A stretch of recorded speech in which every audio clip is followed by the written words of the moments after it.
Hello to all the viewers. आज हम लोग देखेंगे रेफ्रिजरेशन एंड एयर कंडीशनिंग का लेक्चर नंबर 3। इसमें हम लोग देखेंगे कि कैसे हम लोग कार्नोट रेफ्रिजरेशन सिस्टम का COP जो कि कोफिशिएंट ऑफ परफॉर्मेंस होता है वो हम लोग डिराइव कैसे कर सकते हैं। तो प्रशीतन तंत्र जो है कार्नोट का, उसका हम लोग निष्पादन गुणांक निकालेंगे। इस पर्टिकुलर वीडियो लेक्चर से पहले मैंने आप लोगों को एक्सप्लेन कर दिया है कि कार्नोट रेफ्रिजरेशन साइकिल बनती कैसे है, कंपोनेंट्स का डायग्राम कैसा होता है और साथ ही इसका PV और TS डायग्राम, प्रेशर और वॉल्यूम और टेम्परेचर और एंट्रोपी के बीच में कैसा डायग्राम बन के आता है, वो हम लोग ऑलरेडी देख चुके हैं। तो अगर आप लोगों ने वो वीडियो नहीं देखा है तो प्लीज़ पहले आप लोग वो वीडियो देख लीजिए, बिकॉज़ इस पर्टिकुलर वीडियो में हम लोगों को TS डायग्राम की ज़रूरत पड़ेगी। तो वो वाला आप वीडियो समझ लीजिए ताकि आप लोगों को समझने में आसानी हो जाए। कंप्लीट डेरिवेशन हम लोग स्टेप बाय स्टेप करेंगे, डायग्राम के साथ करेंगे, तो काफ़ी अच्छे से आप लोगों को समझ में आएगा। Let's start with the lecture. सबसे पहले हम लोग देखेंगे कि जो हमारा रेफ्रिजरेंट है वो है 1 kg ऑफ एयर। तो यहाँ पे रेफ्रिजरेंट हमने मान लिया है, एज्यूम कर लिया है कि एयर है और साथ ही उसका मास जो है वो है 1 kg। यहाँ पे जो हमारा प्रोसेस है, जब कंप्रेसर से शुरू होता है तो वो प्रोसेस नंबर 1 होता है। उसके बाद जब कंप्रेसर से एग्ज़िट करता है तो वो 2 बन जाता है। तो 1, 2, उसके बाद कंडेंसर 2 से लेकर 3 तक के प्रोसेस को कहते हैं। फिर एक्सपैंडर में जो एंट्री करता है वो 3 करता है और एग्ज़िट होके 4 बन जाता है। फिर अगेन 4 से 1 हमारा जो होता है वो एवापोरेटर होता है और इस तरह से कंप्लीट साइकिल चलती रहती है। तो ये ऑलरेडी हमने लेक्चर 2 में समझ लिया है।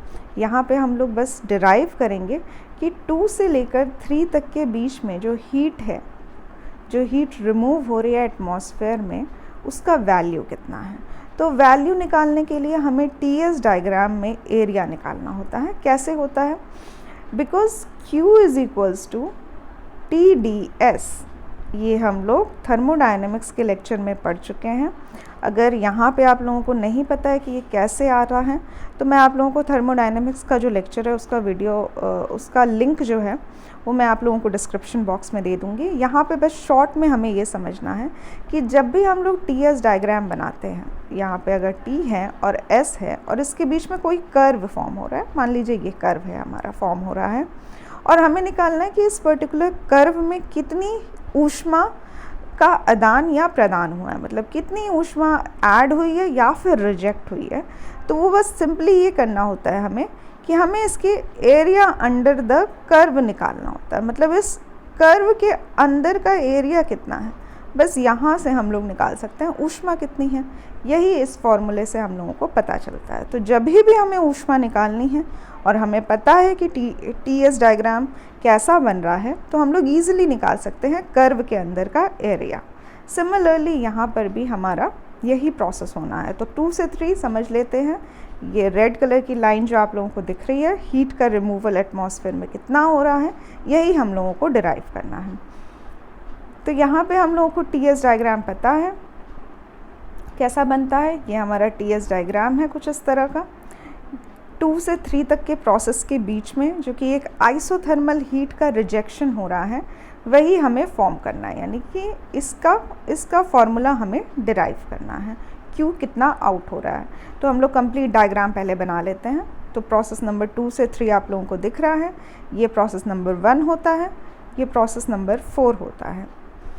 अगर हम लोग 3 से 4 तक की लाइन को एक्सटेंड करते हैं तो प्रोसेस नंबर 5 हमें मिलता है। कैसे मिलता है, ये हम लोग लाइन एक्सटेंड करते हैं तब देखते हैं। और 1 से 2 के बीच में हमें 6 मिलेगा। लाइन कुछ इस तरह से एक्सटेंड की जाती है।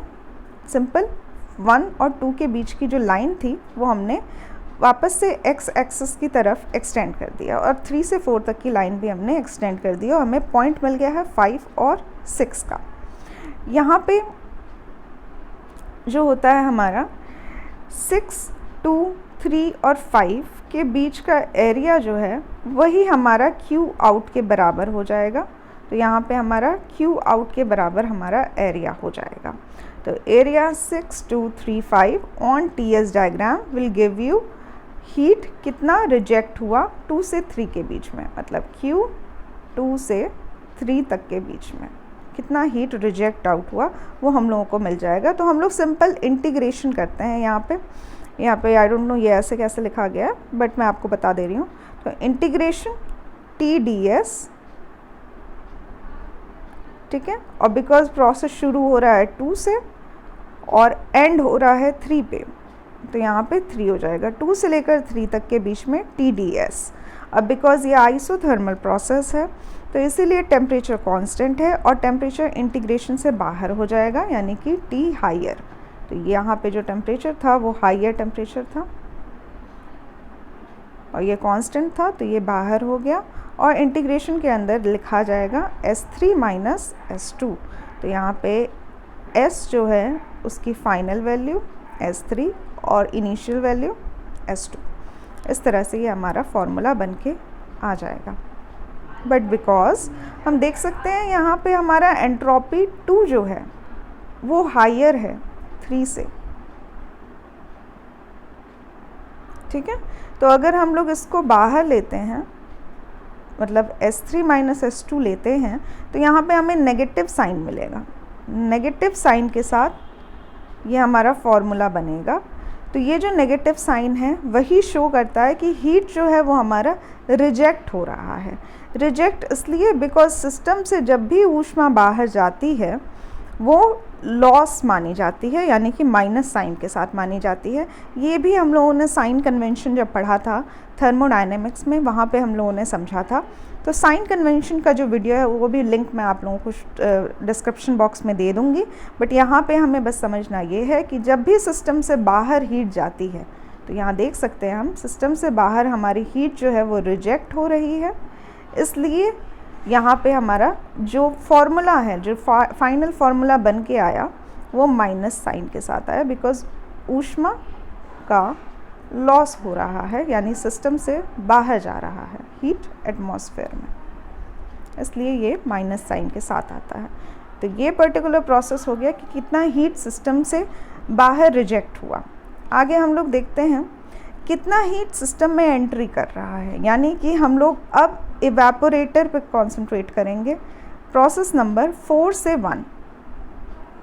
से 1 कितना हीट हमारे कोल्ड स्पेस से हमारे सिस्टम के अंदर एंट्री कर रहा है। तो अगेन TS डायग्राम का एरिया निकालेंगे हम लोग, कैसे होगा देखते हैं। तो यहाँ पे फाइनल जो हमारा प्रोसेस है वो है 1 और 4 से 1 के बीच में। अगेन हम लोग 5 और 6 ड्रॉ करेंगे, एक स्ट्रेट लाइन बनाएंगे दोनों के बीच में। तो यहाँ पे हमारी स्ट्रेट लाइन हो गई। यहाँ पे हमारा जो कॉन्सेंट्रेशन है वो यहाँ पे है, मतलब Q इन कितना हो रहा है सिस्टम में हमें वो निकालना है। तो यहाँ पे हो जाएगा हमारा एरिया अंडर द कर्व, ये हमारा एरिया है। ये कर्व जो है हमारा वो है 4 से लेकर 1 तक का, और इसके अंदर का जो भी एरिया है, जो भी हमारा एरिया बन के आता है वही होता है हमारा ऊष्मा के बराबर। तो यहाँ पे अगेन हमारा इंटीग्रेशन TdS, और यहाँ पे इनिशियल पॉइंट है हमारा 4 और फाइनल पॉइंट है हमारा 1। तो 4 से लेकर 1 TdS हमारा फॉर्मूला बन के आ जाएगा। फर्दर यहाँ पे जो हमारा टेम्परेचर है वो हमें लोअर मिल रहा है, और अगेन ये एक आइसोथर्मल प्रोसेस है, तो TL जो है वो हमारा ब्रैकेट से बाहर हो जाएगा और अंदर हो जाएगा हमारा S1 माइनस S4। अब यहाँ पे माइनस साइन नहीं है, यानी कि प्लस साइन है, तो यहाँ सिस्टम में हीट जो है वो ऐड हो रहा है। यही जो होता है हमारा जो 4 से 1 तक के बीच की जो ऊष्मा होती है जो सिस्टम में एंट्री करती है, इसी को हम लोग रेफ्रिजरेशन इफ़ेक्ट कहते हैं, यानी कि प्रशीतन का प्रभाव कहा जाता है। बिकॉज रूम जो है उसकी ऊष्मा को रेफ्रिजरेंट अपने अंदर ले लेता है, तो रूम जो है वो हमारा ठंडा हो जाता है और उतना ही प्रशीतन का प्रभाव हमें मिलता है। मतलब प्रशीतन जब पास करता है तो उसने अपने अंदर ऊष्मा ले ली है, ऐड ऑन कर लिया है, और अब हमारा रूम ठंडा हो गया, तो यानी रेफ्रिजरेट हो गया। और इसी इफ़ेक्ट को हम लोग रेफ्रिजरेशन इफ़ेक्ट कहते हैं, जो कि हम लोग लेक्चर नंबर 1 में देख चुके हैं। ठीक है। तो इस पर्टिकुलर अभी तक हम लोगों ने देख लिया कि कितनी ऊष्मा आउट हो रही है और कितनी ऊष्मा इन हो रही है। नेक्स्ट हम लोग देखते हैं using first law of thermodynamics. हम लोग ये जानते हैं कि जितनी भी सिस्टम जो होती है उसमें जितना भी वर्क हम लोग करते हैं वो उसके ऊष्मा के बराबर होता है। मतलब जितना भी वर्क हम देंगे वो कंप्लीट उसके ऊष्मा में परिवर्तित हो जाता है। अगर हम लोग क्लोज्ड साइकिल की बात करते हैं, क्लोज्ड साइकिल फाई से लिखा जाता है। ये हम लोग थर्मोडायनेमिक्स में समझ चुके हैं।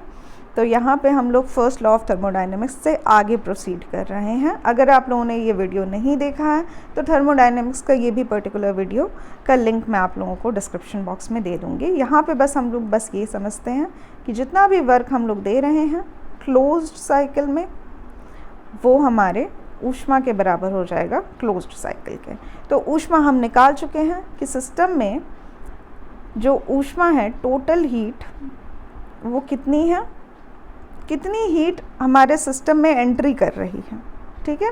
तो प्रोसेस नंबर 4 से 1 के बीच में हीट हमारी एंट्री कर रही है और 2 से 3 के बीच में हीट हमारी एग्जिट कर रही है।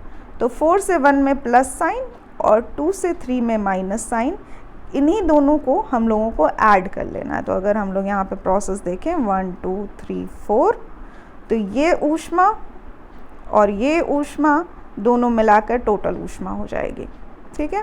अब दोनों को मिलाएंगे इस तरह से, बिकॉज एक प्लस साइन है एक माइनस साइन है, तो अपने आप दोनों का डिफरेंस हो जाएगा। तो यहाँ पे हम लोग देख सकते हैं जो फॉर्मूला हम लोगों ने निकाला था, एक TL S1 माइनस S4 का ये वाला, और साथ में माइनस करेंगे TH S2 माइनस S3 ये वाला साइन। ठीक है। तो यहाँ पे इन दोनों को माइनस कर देंगे और हमारा टोटल वर्क डन भी निकल जाएगा। तो टोटल वर्क डन भी आ गया क्योंकि हमें टोटल ऊष्मा पता थी। बट बिकॉज ये जो प्रोसेस था 1 2 3 4, इसमें S1 जो है वो S2 के बराबर है, बिकॉज ये एक आइसेंट्रोपिक प्रोसेस था। तो S1 S2 के बराबर हो गया और S3 S4 के बराबर हो गया। यानी कि अभी ये फॉर्मूला और सिंप्लीफाइड हो जाएगा और जो हमें मिलेगा वो ये मिलेगा। सिंपल प्रोसेस है, सिंपल मैथमेटिक्स है। बस ब्रैकेट खोलिए, कॉमन लीजिए और फाइनल हमारा ये फॉर्मूला बन के आ जाएगा। तो फाइनल फार्मूला हो गया हमारा ब्रैकेट में TL, यानी कि ये lower temperature minus higher temperature, और इसके बीच में जो एंट्रोपी डिफरेंस है वो है S1 माइनस S4 की। और बिकॉज यहाँ पे हम देख सकते हैं कि T हायर हमारा बड़ा होता है T लोअर से। ठीक है। हायर टेम्परेचर बड़ा होगा लोअर टेम्परेचर से, तो यहाँ पे जो हमें साइन मिल रहा है वो माइनस का मिल रहा है। अगर हम उसको फॉर्मूला रखते हैं तो यहाँ पे जो साइन है वो हमें कुछ माइनस का मिल रहा है। यानी कि हम लोगों ने जब भी वर्क माइनस में मिलता है तो इसका मतलब ये होता है कि हमने सिस्टम पे कार्य किया है। यानी कि सिस्टम पे, कोई भी रेफ्रिजरेशन सिस्टम पर हम लोग कार्य करते हैं, इससे हमें वर्क नहीं उत्पन्न होता है। यहाँ पे ये वर्क को एब्जॉर्ब करता है। कोई भी रेफ्रिजरेशन सिस्टम यानी कि कंप्रेसर में जब हम वर्क देते हैं तभी वो चलता है, तो वर्क सिस्टम में दिया जाता है, इसीलिए हमें माइनस साइन मिल रहा है। ये साइन कन्वेंशन का लिंक मैंने आप लोगों को दिया हुआ है, वहाँ से आप लोग देख सकते हैं कैसे ये साइन कन्वेंशन बनता है। तो सिस्टम में जब हम वर्क करेंगे, और क्योंकि हर रेफ्रिजरेशन सिस्टम में वर्क किया जाता है, तो हमेशा हमें माइनस साइन मिलता है। ठीक है। तो यहाँ पे हम लोगों ने देख लिया टोटल हीट और टोटल वर्क। अब होता है हमारा COP। तो कोफिशिएंट ऑफ परफॉर्मेंस जो होता है वो होता है हमारा, इसी को हम लोग निष्पादन गुणांक कहते हैं। ये होता है रेफ्रिजरेशन इफेक्ट अपॉन में हमारा वर्क डन। ठीक है। तो यहाँ पे ये जो फॉर्मूला है और ये कोफिशिएंट ऑफ परफॉर्मेंस क्या होता है, ये लेक्चर नंबर 1 में हम लोग देख चुके हैं। यहाँ पे बस COP का हम लोग फॉर्मूला डिराइव कर रहे हैं। तो रेफ्रिजरेशन इफेक्ट अभी हम लोगों ने निकाला है, जो कि हमारा 1 2 3 4। तो ये जो 4 1 वाली लाइन है, ये हम लोगों को रेफ्रिजरेशन इफेक्ट मिल रहा था, प्रशीतन का प्रभाव मिल रहा था। इसका जो फॉर्मूला डिराइव हुआ है वो है T लोअर ब्रैकेट में S1 माइनस S4। और अगर हम लोग वर्क डन की बात करते हैं तो इसका जो फॉर्मूला हमें मिला है वो मिला है TH माइनस TL और ब्रैकेट में S1 माइनस S4। अब देख सकते हैं यहाँ पे हम लोग कि S1 माइनस S4 कॉमन है, तो ये दोनों कैंसिल आउट हो जाएगा, और जो हमें मिलेगा, यहाँ पे फॉर्मूला थोड़ा सा मिसप्रिंट हो गया है, तो यहाँ पे हम देख सकते हैं कि जो हमें मिलेगा वो है T लोअर अपॉन में T higher minus T lower. यही होता है हमारा COP ऑफ कारनॉट इंजन। किसी भी कारनॉट रेफ्रिजरेशन सिस्टम का जो COP होता है वो यही होता है। ये मैक्सिमम COP होता है। तो यहाँ पे हम लोग देख सकते हैं कि ये हमारा जो COP है वो सिर्फ टेम्परेचर डिफरेंस पे ही डिपेंड कर रहा है, सिर्फ टेम्परेचर पे ही डिपेंड कर रहा है। ये किसी भी रेफ्रिजरेशन सिस्टम की सबसे हाईएस्ट COP होती है।